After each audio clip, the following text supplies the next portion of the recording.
মহাসংঘ নায়ক বৌদ্ধদের বিশুদ্ধানন্দ মহাতের এসেছিলেন, তখন আমি দেখেছি এই অঞ্চলে যে মুসলমানরা হিন্দুরা যে বৌদ্ধদের সাথে একটা সম্প্রীতির মিলন মেলা সৃষ্টি করেছিল, এটা আমি যতদিন বেঁচে থাকি আমার ততদিন আমি মনে থাকবে।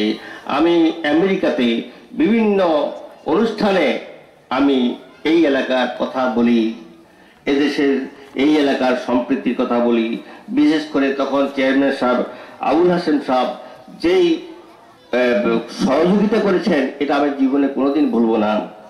আজকে আমাদের এই বৌদ্ধ মন্দিরে যে এসেছেন, আমি একটা কথা বলতে চাই যে আমি অত্যন্ত গর্বিত এমন একটি সমাজে আমি জন্মগ্রহণ করেছি, যেই সমাজে শ্রদ্ধেয় মহাপণ্ডিত জ্যোতিপাল মহাতেরও জন্মগ্রহণ করেছিলেন, যিনি এই বাংলাদেশ সরকার আওয়ামী লীগের আমলেই দুটো পদক পেয়েছিলেন। একটা হচ্ছে 21শে ফেব্রুয়ারি পদক এবং একটা হচ্ছে স্বাধীনতা পদক। এই দুটো পদক এক ব্যক্তি পাওয়া অত্যন্ত বিরল ঘটনা। দীর্ঘ 40 বছরে আমরা বৌদ্ধরা কোন রকম উন্নতির স্বীকৃতি পাই নাই।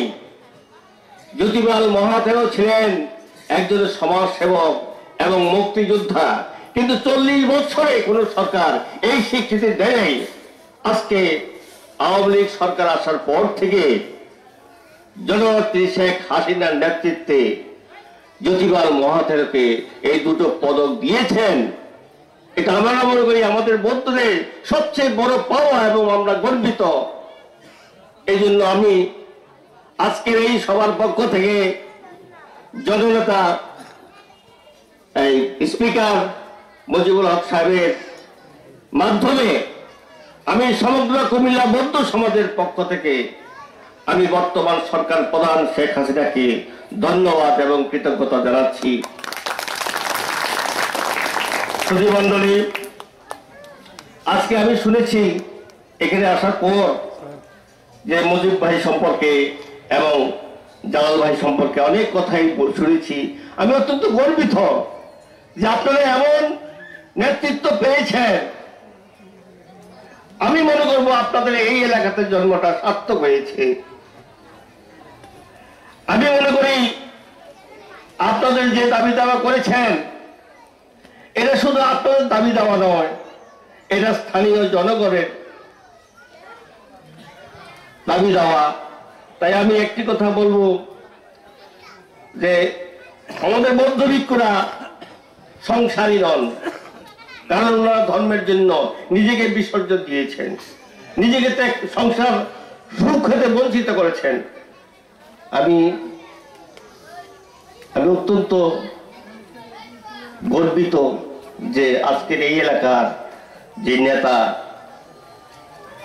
যে জালাল ভাই সাহেব কি জানি মুজিব ভাই, উনিও বাংলাদেশের উন্নয়নের জন্য, মানুষের উন্নয়নের জন্য, সমাজের উন্নয়নের জন্য উনি সংসারী হন নাই। এরকম আত্মত্যাগী পুরুষ খুব কমই দেখা যায়। আজকের এই সবার মাধ্যমে আমি মুজিব ভাইকে আমি অনুরোধ জানাবো যে বৌদ্ধরা অহিংস নীতিতে বিশ্বাসী এবং এই এলাকার মধ্যে অত্যন্ত নিরীহ, তারা দাবি আদায় করতে জানে না। যেই কারণে সেই 1986 সালে তৎকালীন প্রধানমন্ত্রী আসার পর থেকেও এই বৌদ্ধ মন্দির কোনো উন্নয়ন হয় নাই। আজকে শেখ হাসিনা আসার পরে, আওয়ামী লীগ সরকার আসার পরে যে উন্নয়নের যে গণজোয়ার সৃষ্টি করেছে, আশা করি আপনাদের এই মুজিব ভাইয়ের আগমনে এবং বর্তমান চেয়ারম্যান জালাল সাহেবের আগমনে এই বৌদ্ধ বিহারটি অচিরেই আপনারা দেখবেন বড় মন্দির হিসাবে প্রতিষ্ঠিত হয়েছে। মুজিব ভাই, আপনার কাছে আমার একটা অনুরোধ, এই এলাকার মানুষ এই ছোট্ট একটা মন্দির দেখেন, কত লোক এই গ্রামের, তারা বসার কোনো জায়গা নাই। এখানে হিন্দু নয়, মুসলমান নয়, বৌদ্ধ নয়, খ্রিস্টান নয়।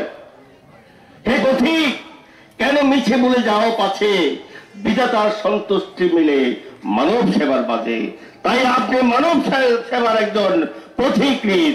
আমি আশা করি অচিরেই আপনি এই গণতান্ত্রিক সরকারের উন্নয়নের জোয়ারে এই বৌদ্ধ মন্দিরটিও একটি বড় বৌদ্ধ মন্দির, যেখানে এই বৌদ্ধরা সুন্দরভাবে নির্বিঘ্নে প্রার্থনা করতে পারবে, এই আশাবাদ ব্যক্ত করে সবাইকে ধন্যবাদ জানিয়ে, সবাইকে কৃতজ্ঞতা জানিয়ে আমার বক্তব্য শেষ করছি।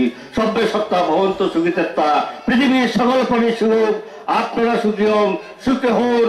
আজকের মুজিব ভাই, জালাল ভাই এবং বিশেষ অতিথিবৃন্দ সবাই ধন্যবাদ।